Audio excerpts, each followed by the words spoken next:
Initiating hyperspace launch sequence. 5, 4, 3, 2,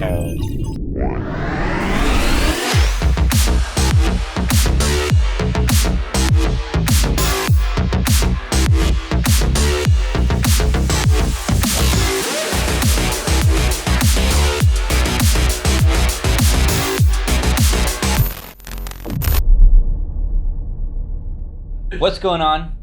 Interwebs, MySpace, Snapchat, YouTube, wherever you're watching this. Welcome to this episode of Uncaged Creativity Podcast. We are here in person in the studio. It's really just my office. And we are recording another episode of the podcast. Yep. What are we talking about today? Actually, I'll tell you what we're talking about today. Good talk. I'm the alpha here. Wow. You are wearing a Cobra Kai shirt. It's pretty Strike hard. pretty Strike hardcore. first. I don't think anyone, here's the thing. I've always told people. What's that from? That was Dodgeball. Yes, thank you. Yep. Yes. What were you telling people? Don't touch the mic. Don't touch the mic. I almost just fist bumped. You would just see my eye just like... You would, yeah. You did that in an earlier episode. I did. What was I just gonna say? Oh yeah. I wish I was more intimidating than I am. Like you know what I'm. You are very welcoming. Like when I met you, you just had the biggest smile on your face. I know, and that's like cool. Like that works. But here's the thing. If I were to have a girlfriend and like I were to need to beat someone else up at a bar, if I tried to be like, hey, back off. Yeah. See, that's the problem. That's the problem. I can't imagine that. They would, even if I probably could take this person, they would feel so confident they could take me because of my demeanor. I don't know if I don't know. It's just because I know you though. I'm sure if you wanted to be intimidating, you could. I don't know, man. I'm sure you could. I don't know, man. I would love to be intimidating. Like, sometimes. Yeah, like, if there's a when switch that I could flip and just suddenly be like, yo, back the frick up. Like, that'd be tight. I've never seen you mad, so maybe I'm thinking it's very rare. Maybe I'm thinking that, like, when you are mad, I would just be like... It's possible. I don't get mad easy. I've heard. But... I don't know. Maybe I'm intimidating when I'm mad. I don't think so. Though. I wish I was more intimidating. So you probably are the alpha. I feel like I mean, for one, you're like, you go to the gym a lot. You could beat Am I intimidating? I don't think you're intimidating. I think you're the alpha though. Like you'd beat the frick out of me if we were to fight. Well, you know what's funny? I mean, you know this. I'm into like boxing, Muay Thai, right? I've been doing that since like April of last year. So me and my girlfriend, we were at In-N-Out, right? Naturally. It's where you live. Of course. It's right down the street from my house. That's where you live. It's your home. Where I live. I really wanted one of those paper hats from In-N-Out. I was just really feeling one that night. Dude, they're tight, They're though. tight, dude. Mm-hmm. They're tight. We got to do a podcast with one. Yeah. Anyway. I agree. We were in line, right? And I'm sure every In-N-Out is like this. The line, like, comes all the way out, like, into the street. And especially where I live, it's, like, right by the freeway. And it's a busy street. Mm-hmm. So whenever I go to In-N-Out, I get like as close as I possibly can to the car without hitting them. Yeah. Just so everybody behind me can come in, right? So we pull in. We're right around the corner from where the driveway starts. Mm-hmm. And this car comes up behind me and just starts honking like no other. Oh. So I roll down my window and I'm like, yo, like, what's going on? He's like, move up. And he's calling me he's like cussing at me and blah, blah, blah. And I'm just like, hey, dude, I'm like as far as I can go.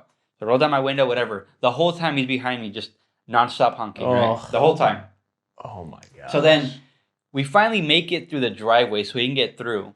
And he stops right next to my car. And he's like, oh, you're an effing idiot. And this is this and whatever. Calling me all these names and cussing, whatever. And he's flipping us off and whatever. And I don't know what his problem was. So me and my girlfriend had enough of it. So, we both flipped him off because he flipped us off. Yeah. Whatever. Mm-hmm. It is what it is. I shouldn't have let it get to me. It got to me. Whatever, You're angry. Yeah. You can't control that all the time. We flipped him off. Yeah. And then he gets out of the car. And he starts like, well, what's up? What's up? You want to go? Let's go. Get out of the car right now. I would never do that to you.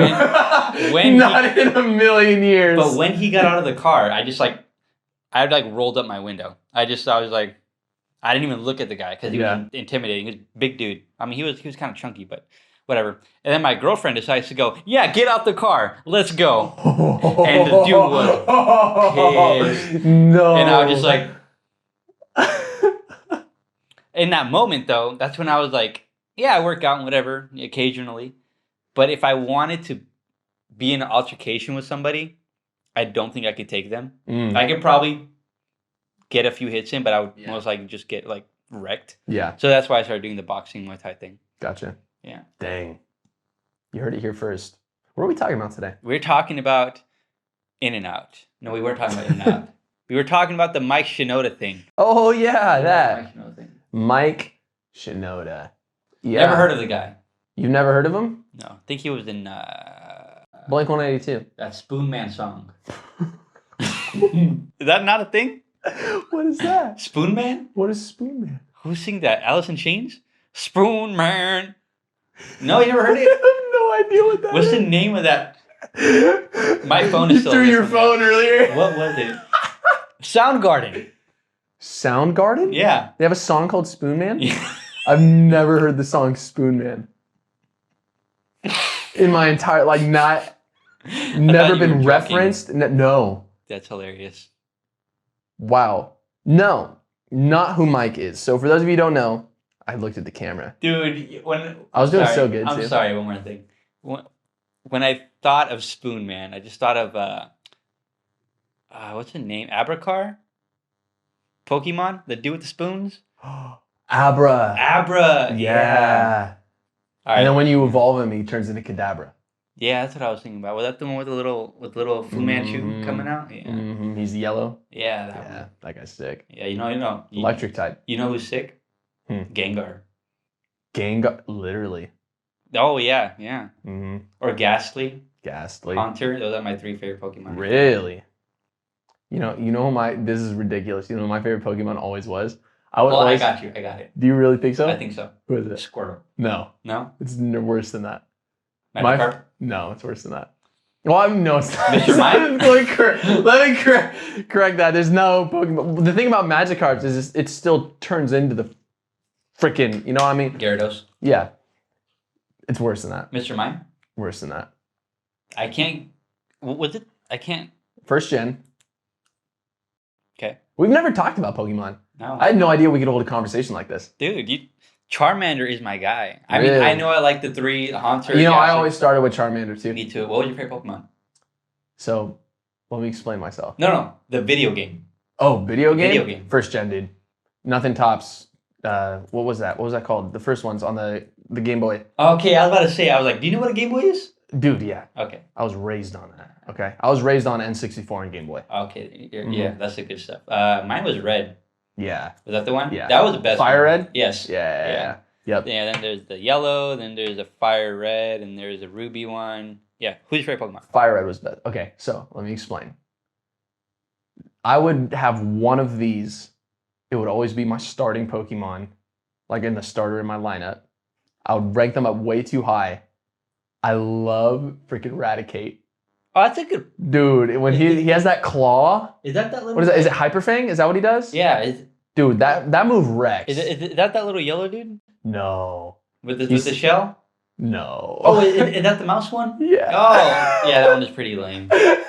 Not even like a Blastoise? No, dude. Miss me with that. Raticate. Because first of all, Rattata is what he starts as.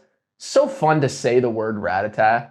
Like, that alone is worth having him in your lineup. Second of all, when he evolves to Raticate and you can use Hyper Fang, bro, that move, if you have it upgraded enough, deals so much freaking damage, it's not even fair. But even if you have a Squirtle and you use the most basic attack and you like upgrade the crap out of it, you're gonna beat. No, dude, you don't whoever it understand. is. I would grab a Rattata I would literally, when I start Fire Red, I get my starter and I go into the grass and I wait until I can catch a Rattata, and then that's my main, and I level that Rattata up the whole game. I'll leave it to Ren to Photoshop your face onto a Rattata. That'll totally happen. Dude. Please do it. Dude, Please do it. those Thank you. photoshopping skills are so good. So You funny. can make some money off of that. Yep, I'm for just real. saying. For real, Just saying. though. Mike Shinoda. Yes. Gosh. Not Pokemon. Not a Pokemon. But if he was a Pokemon, that would be pretty sick. He'd be a good Pokemon. He would be a good. I don't know what his moves would be. What his move? He's so talented. The thing is, he's multi-talented. Yeah. Is he Asian? Yes. Mexican? He's Both? Asian American. Oh, I didn't know that. Mm-hmm. Shinoda. I think I want to say, I don't remember. For some reason, I feel like I've read somewhere that he's part Japanese, but I don't remember I if can that's believe true. that. I think that's true. He looks a little Mexican though. I can never tell. Like the way his name sounds, it just like rolls off the tongue. Yeah. Shinoda. I had a friend that did a shoot, and he did a shoot for one of the guys that produced Linkin Park earlier in their career. Okay. They didn't produce Hybrid Theory, right? Mike didn't.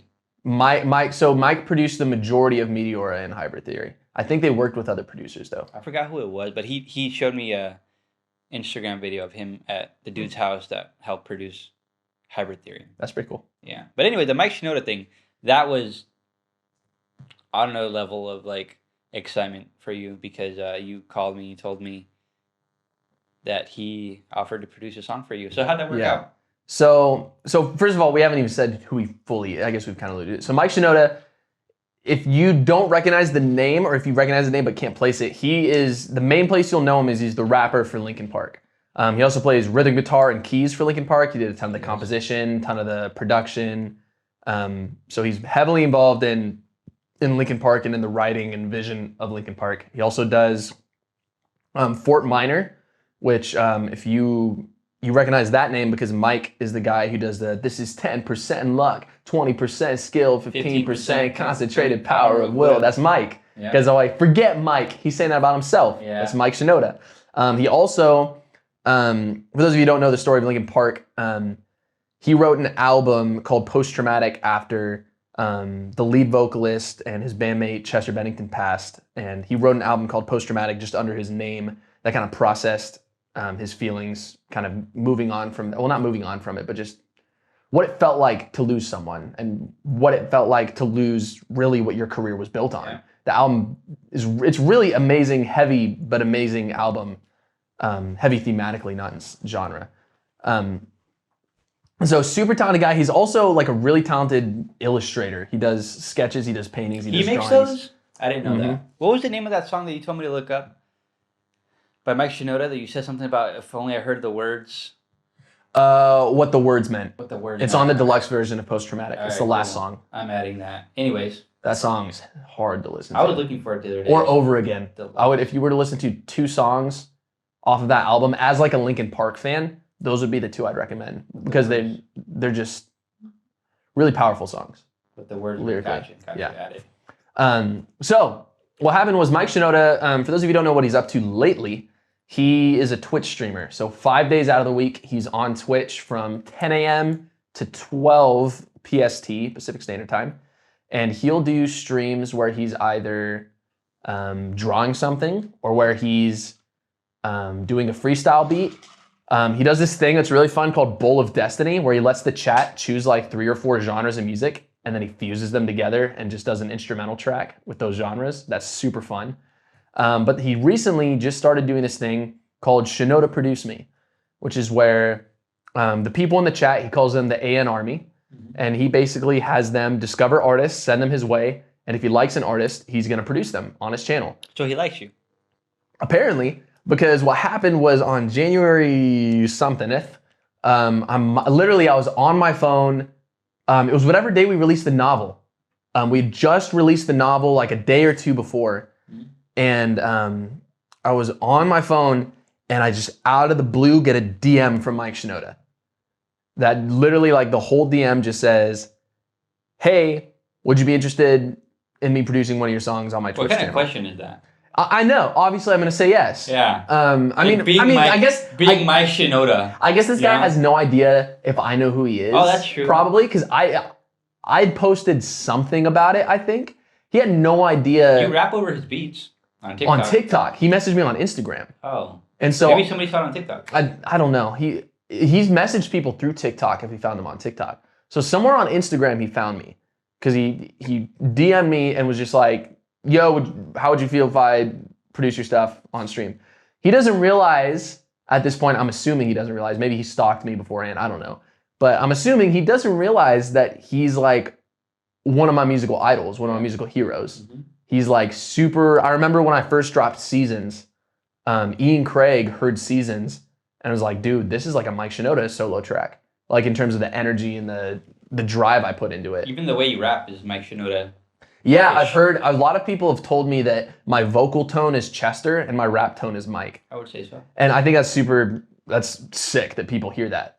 Even Grandson, who just, I don't know if you know who Grandson is. Yeah, they had a song Riverdale, which I love that show. Oh, okay.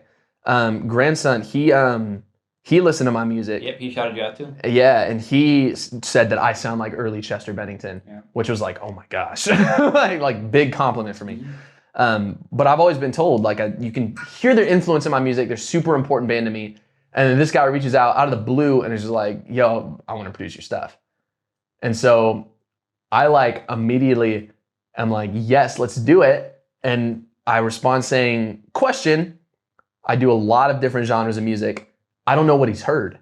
And so I'm like, do you know what style you want me to do? I was like, I do rock stuff. I do hip hop stuff. I do experimental stuff. I was like, I'm all over the board. What do you want? And he was like, send me a few different things. And so I sent him, I don't even remember what songs I sent him. I sent him something from each sort of style. And then he responded saying, maybe if you could do something that embraces all of the stuff you're capable of. And that really intimidated me to think of making a song that captured everything. And then he said, actually, I really like Laugh At Me. He was like, so at this point, he's just going through all my stuff. He's like, I really like Laugh At Me. Either send me Laugh At Me and I'll remix it, or send me a song like Laugh At Me. I was like, okay. And so I immediately pack up my stuff and I record takes for a song called... It wasn't What You Want, right? No. I heard it. It's a song called Podium. Something like that. It I think it was a song called wasn't Podium. What You Want, though. When I Not heard at it. all. Yeah. No, this isn't even that one. No? This is even before that. 'Cause I heard the first version of whatever you sent him. Anyway. Yeah. So that was called Take Another Shot when you heard it. Oh, yeah. And that was still What You Want. It was just a different song. So this one was called Podium, and it was a Laugh At Me style track. It was a really boppy hip hop. I think so. I want to stand at the top of the podium, want to see opponents try to stop what I'm showing them. Like it's totally Laugh At Me in energy. And he was like, I don't really like it. Yeah. Or like, he wasn't like, I don't really like it. He's like, this isn't what I'm looking for. Send me another demo. And let me ask you, how did that feel? It wasn't... Because like, for me, if an artist I admire asked me to make them a song, and I did, and they're like, I don't know how I feel about that. You see, for me, I think the big thing he made clear to me that it wasn't that it was a bad song, is that it wasn't what he wanted. It's what you want. It was what is what you want. It wasn't what he wanted. And so that was fine. I was like, it was a communication thing. It was like, all right, let's figure out how to get on the same page. Working with a producer. Yeah. And so I sent him, he was like, send me some other stuff. And he kept telling me something like Laugh At Me. So I kept sending him stuff like Laugh At Me. After that, I sent him 3 demos at the same time. And I was like, here's 3 verses. I just wrote these for you. Let me know what you think. And he doesn't respond. He opens them and doesn't respond. Oh, dude, that hurts my heart. It killed me. I was like, it didn't kill me because Was this text or was this... It's over Instagram DMs. Oh, okay. So I sent him voice memos of me rapping. He just didn't respond. Dang. And then I sat on it. I waited 24 hours because I didn't want to bug the guy. He's my hero. And then I'm like, I'm going to send him another one. And so I texted like, hey, don't know if those hit or not. I just wrote this one. What about this one? And I sent him another one. And he's like, all right, none of these are it. He's like, these aren't really what I'm looking for. He's like, here's a private link to a bunch of beats that he made. He's like, here's a bunch of my beats, which by the way, I still have those beats. They're really tight. Here's a bunch of private beats. Rap over a few of these beats and just try different things. So I'm like, okay. So I sent him 3 more demos, rapping over those beats. No response for 24 hours. Dude. I sent him 1 more. No response for 24 hours. And then finally, I'm like, so I'm losing my mind at this point. I didn't even know any of this. I thought it was like, I know he didn't like the first 3, and I thought after that you just kind of grouped together. Yeah. Well, here's the thing. Nerve-wracking. It was a communication issue because he thought he had told me do something that fuses all of the stuff you can do. Yeah, and I was stuck on Laugh At Me. And so he was like, why is this guy sending me Laugh At Me over and over? Like he's sending me beats like this. He's sending me flows like this every time. I didn't get that. I thought that's what he wanted. So finally, he's like, here's a couple songs. Send me something like these songs. And then I went, these are nothing like what I'm sending him. No wonder he's so freaking confused. And he even told me, I'm gonna be honest, I'm really confused. He was like, I'm super confused. I was like, good, I'm confused. Was this text or was this like all a text. voice? All text. Oh. He's like, I'm super confused. That's even worse, dude. It's like you have nothing to go But the thing off is, of. he's super busy. He's Mike Shinoda. So how else is he gonna? He's got to text me, right? And so he's like, look, here's a couple songs. Make me something like this, and it clicked. And so I went down to a piano, and I was like, I don't want to. And I'm really glad I did it this way. I didn't want to limit his production, if that makes sense. The more I send him, the less he has to produce. So I literally sat at a piano, played 4 chords, looped it. I was like, that's my bass line. And then literally my first try, I wrote dang near all of what you want. The only thing that's different is the chorus and post-chorus. So originally that, it's what you want, it's what you want. That part went, take another shot, shoot a shot, don't miss it. I remember Take that. another shot, shoot a shot, don't miss it. And the chorus, I went through so many choruses. So I sent him that first version. It was Take Another Shot. And he was like, 80%. He's like, it's a great song. It's a great song. You can do the chorus better. Within 30 minutes, I sent him 2 new choruses. Has anybody ever told you that before? What? Has anybody ever like heard your music and say you could do that better? No, never. I give you chills. I've had people, especially from Mike Shinoda. Dude, okay, but here's the thing. I appreciated the frick out of it. Yeah. Because I didn't realize until he said that, I've never been pushed that way. That's what I'm saying. You know, in most settings, like, especially because of what my role is for my solo work or for Crown and Chains, I do the vision casting, I do the lyricizing, and you know what I mean? That's my job to do that. I've never had someone who's in the place where my specialty is, above me in wisdom and time spent and experience and in that way. And it's interesting. And so for the first time, I had to hear criticism that coming from someone who knew better. Mm-hmm. And it's interesting because he said you could do it better. Yeah. And he doesn't know you. Yeah. He just like got that off of whatever you sent him. Yeah. That's interesting. Yeah. And so I literally, he sends me that. Within 30 minutes, I sent him 2 new choruses. And the first chorus that I wrote after that, it's half of the chorus you hear. I wouldn't know that. There would be a bazillion choruses I write in between, but the chorus I sent him immediately after that went, I hate that, I love that it hurts. Each trigger pull is another hearse. And then it went, you kill with no regard to my heart. So take another shot, shoot a shot, don't miss it. That's how I wrote it when I sent it back to him. Yeah. And he went, I don't like either of those courses. Or he didn't word it like that. I'm making it sound more blunt than it was. He was just, this isn't it. Keep working. So the next day I wake up, I sent him 2 new courses. And his response was like, I don't even know if he listened to those. He was like, you need to slow down. And I was like, well, it's just kind of funny because like, I would imagine, not funny, but I would imagine if somebody was to reach out to me like that and they're like, hey, you want to make a video? Like somebody you would think you'd appreciate it. Exactly. That and like, not that it's not appreciated, but I would think that they want it now. Like Mike being as busy as, you know, he is. See, my perspective was I want Mike to realize that I'm in it, that I'm here, and that I'm going to show up and do what I need to do to get this thing done. From my perspective, I was like, I want him to see my work ethic. From his perspective, he's like, he's rushing the songwriting. I didn't even think about that until he said it. He's like, slow down, sit on it. And the last thing he said was, you'll know when you have it. That's some wisdom right there. Some guru, like, I don't even know what the word is, but he's like wizard man, like Mr. Miyagi type stuff. You know what I mean? Gandalf. Yes, Gandalf type stuff. Like it's like wizard wise man. And so he's like, you'll just know. And he gave me some other tips that I'd have to go back and look at what they were. He gave me some real specific for the song. And so I'm like, here's the thing. You know me pretty well. I would say so. I don't sit still. No, you don't. So I'm destroying this song at this point. I'm constantly rewriting that chorus. I went through at least 15 revisions of that chorus. And then what I ended up doing when I sent it back to him, I was like, what if I've already written it and I didn't even know it? I just pieced together 10 different choruses to form the one you have. I was like, what's my favorite lines from each of these? Yeah. And then I made them work. And I was like, and then I played it and I was like, oh, that sounds like a puzzle piece. And I was like, no, just sit on it, like he said. And I sat on it, woke up the next day, played it, and I was like, that's freaking it.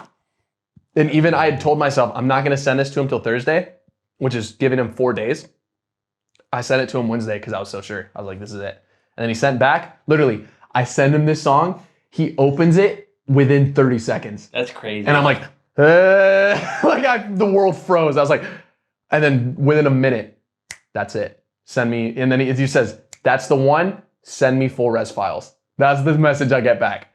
And I'm just like, oh, I sent him full res files. Now I can see how it would like take up all your mental energy. I mean, not that I didn't get it before, but it's freaking Mike Shinoda. And that was a week and a half. Yeah. Like a week and a half, my whole focus was Mike. It was getting the song to Mike. Mm-hmm. And I'm really happy though that he pushed me that way, because what I realized, and I've written a couple songs about that experience now that I don't know if they'll ever see the light of day, but what I realized after that was that I was writing songs for Mike instead of writing songs that I wanted to just write. And so what's cool that came from that was I wrote a song that fit into the established storylines I already do. I didn't tell Mike that. Mike didn't need to know that. I just needed to write him a good song. And so I went, why am I writing songs for someone? That's not what I do. I write songs about my life, about what I'm feeling, about what I do. That's my whole thing. I forgot who I was because I was talking to Mike Shinoda. And so I ended up writing what it turned into was a song that followed the Better Halfway Interlude You're Gone series. And I'm so glad I ended up going that route. Yeah. That's crazy. So I don't even process. have any other words for it.